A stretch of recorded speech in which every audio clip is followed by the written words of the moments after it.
বিশ্বকাপে স্পেনের হয়ে দুর্দান্ত খেলছেন লামিন ইয়ামাল। প্রতিপক্ষের রক্ষণভাগকে নাস্তানাবুদ করছেন একের পর এক ম্যাচে। কিন্তু গোল, অ্যাসিস্ট আর জাদুকরি ড্রিবলিংয়ের বাইরে এখন আরেকটি বিষয় নিয়েও চলছে তুমুল আলোচনা, তার প্রেমিকা ইনেস গার্সিয়া। বিশ্বকাপের প্রতিটি ম্যাচের পরই সামাজিক যোগাযোগ মাধ্যমে ইয়ামালের পারফরমেন্সের পাশাপাশি আলোচনায় উঠে আসছে একটি মুখ। গ্যালারিতে তাকে সমর্থন দিতে দেখা যায়, আবার কখনো দুজনের একসঙ্গে ঘোরাঘুরির ছবি ভাইরাল হয়। প্রশ্নটা তাই একটাই, কে এই ইনেস গার্সিয়া? সেন্সিটিভিটি আমার নাই, আছে হোয়াইট প্লাস প্রো সেন্সিটিভ। দাঁতের সেন্সিটিভিটি ভুলে খান মন খুলে। স্পেনের 21 বছর বয়সী ইনেস গার্সিয়া পেশায় একজন social media influencer. Fashion, beauty ও লাইফস্টাইল নিয়ে ভিডিও বানিয়েই জনপ্রিয়তা পেয়েছেন তিনি। ইনস্টাগ্রাম ও টিকটক মিলিয়ে তার অনুসারীর সংখ্যা ইতিমধ্যেই 10 লাখ ছাড়িয়েছে। যদিও তাদের সম্পর্ক প্রকাশ্যে আসে 2026 সালের মে মাসে বার্সেলোনা লা লিগা শিরোপা উদযাপনের সময়। সেদিন দুজনকে হাত ধরাধরি করে দেখা যাওয়ার পর আর কোনো সন্দেহই থাকেনি। তবে তারও আগে গ্রিসে একসঙ্গে ছুটি কাটানোর কিছু ছবি অনলাইনে ছড়িয়ে পড়েছিল। তখন থেকেই শুরু হয়েছিল গুঞ্জন, যা পরে সত্যি প্রমাণিত হয়।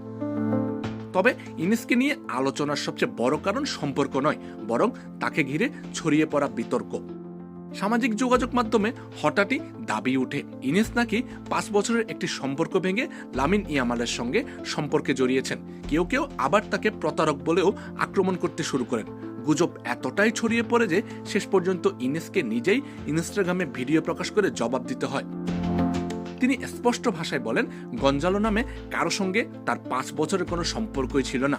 পুরো ঘটনায় বানানো এবং সামাজিক যোগাযোগ মাধ্যমে ছড়িয়ে দেওয়া একটি গুজব। তবে বিতর্ক থামেনি, বরং বয়সের পার্থক্য, ইনেসের জনপ্রিয়তা, এমনকি তিনি ইয়ামালের খ্যাতির সুযোগ নিচ্ছেন কিনা এসব নিয়েও প্রতিদিন চলছে তর্ক বিতর্ক।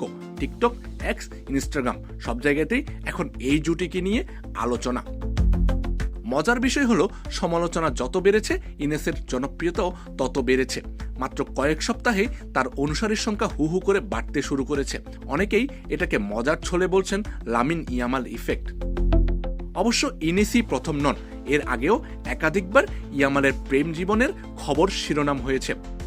প্রথমে স্প্যানিশ কন্টেন্ট ক্রিয়েটর অ্যালেক্স পাদিয়ার সঙ্গে তার সম্পর্ক নিয়ে ব্যাপক আলোচনা হয়েছিল। সেই সম্পর্ক ভেঙে যাওয়ার পর 2025 সালে আর্জেন্টাইন গায়িকা নিকি নিকোলের সঙ্গে সম্পর্কে জড়ান ইয়ামাল। বার্সেলোনার ম্যাচে গ্যালারিতে নিয়মিত দেখা যেত নিকি নিকোলকে, কিন্তু সেই সম্পর্ক বেশি দিন টেকেনি।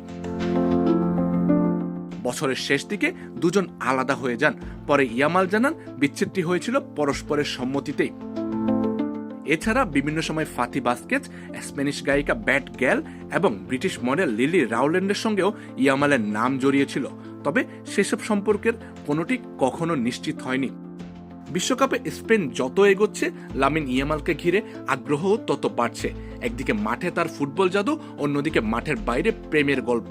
সব মিলিয়ে এখন মনে হচ্ছে বিশ্বকাপের সবচেয়ে আলোচিত তরুণ তারকা শুধু গোল করেই নয়, নিজের ব্যক্তিগত জীবন দিয়েও প্রতিদিন নতুন করে শিরোনাম তৈরি করছেন।